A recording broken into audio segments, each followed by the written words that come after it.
right, Tracy. How is development camp different when it's all off ice from your standpoint? Different. You get to know the guys off the ice more, get to chat with them, in line for food, coffee, bump into them.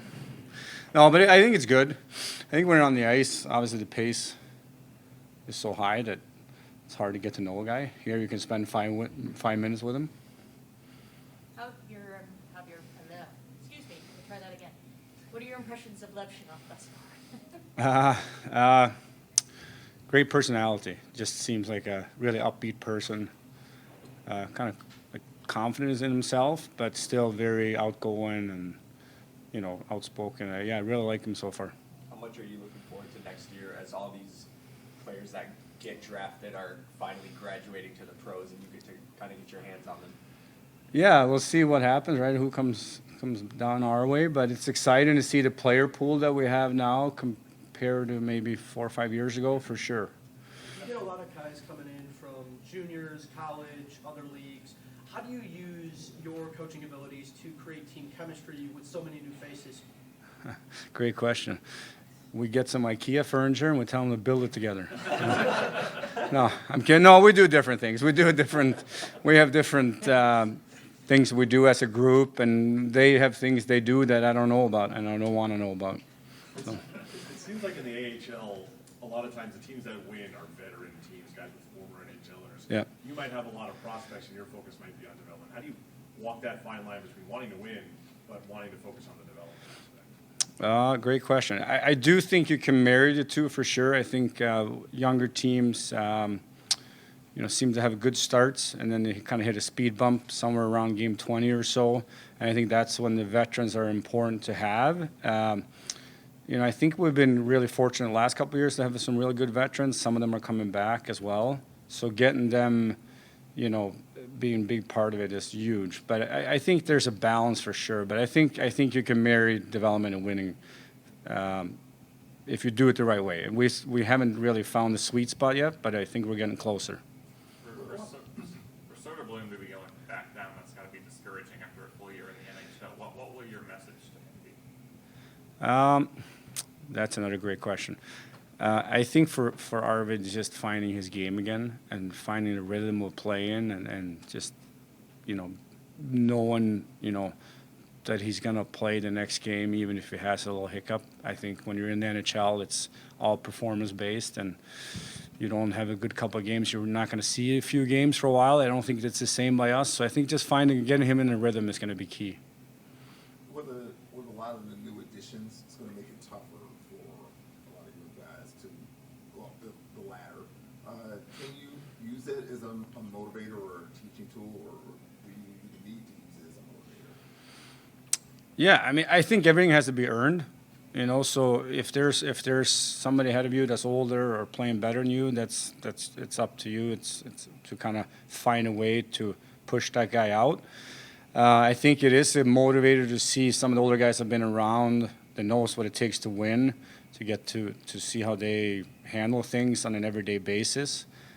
But, as players, you need to kind of grow up together. And if you have a core of guys that can grow up together, I think that's really beneficial. If you watch Tampa and some of how they've done things, they've kind of brought a core group of guys up together. And, we'll see if that happens. Can it be discouraging at the same time, like if they're really playing well in the AHL, but there's still a cap over them that, they don't really have a path to get up to Chicago? Yeah, I don't think so. I think, first of all, there's so many factors, right? You have injuries, you have performance, there's so many things that can happen. So I think players in general, they look at what's right in front of them that day, and it's something we talk a lot about. Just control your day, control what you can control, and get better today, and then take it from there. So I don't think so. If you're sitting for 4 or 5 years and nothing happens, yeah, then I would say guys get discouraged. But we haven't had any really, we haven't had that feeling so far with any of the guys. You probably have seen Lucas Reichel at his highest confidence level. What has your message been to him when he's returned to Rockford, or just in any type of capacity? He's another guy just got to find rhythm, trust his instincts, play to his strengths.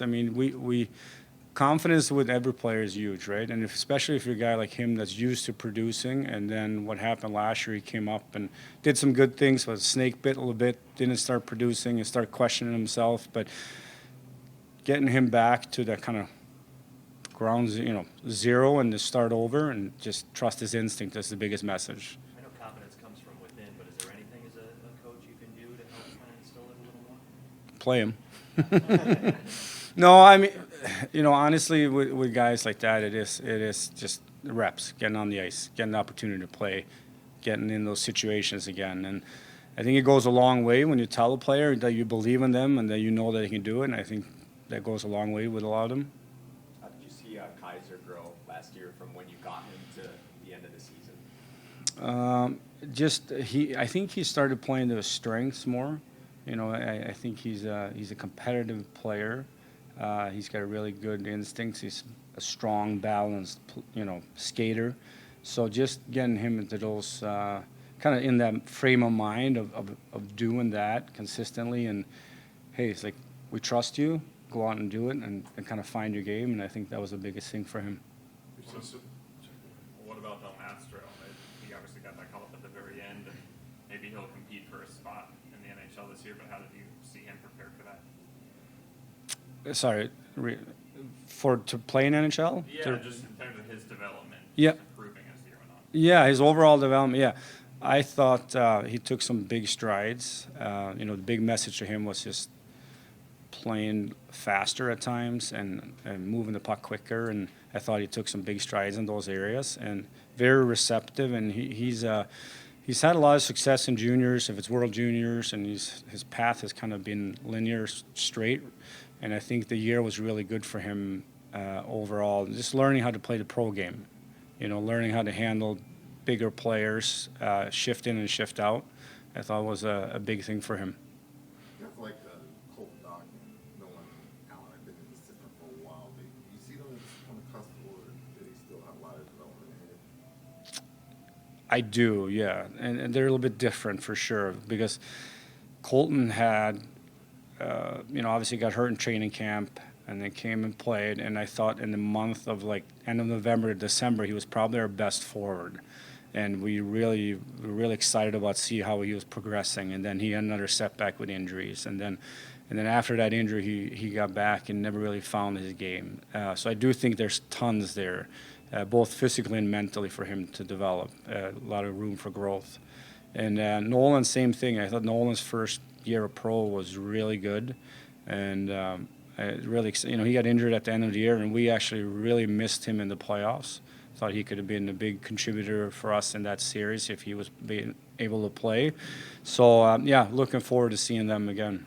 We've seen a lot of young guys, college guys especially, come and sign, get a taste of the NHL, and then come to Rockford, and then Del Mastro comes up for a few games late last year. How much does that taste of the NHL reinforce the difference when you're preaching some of the work ethic things that they need to do to get to the next level and stay there?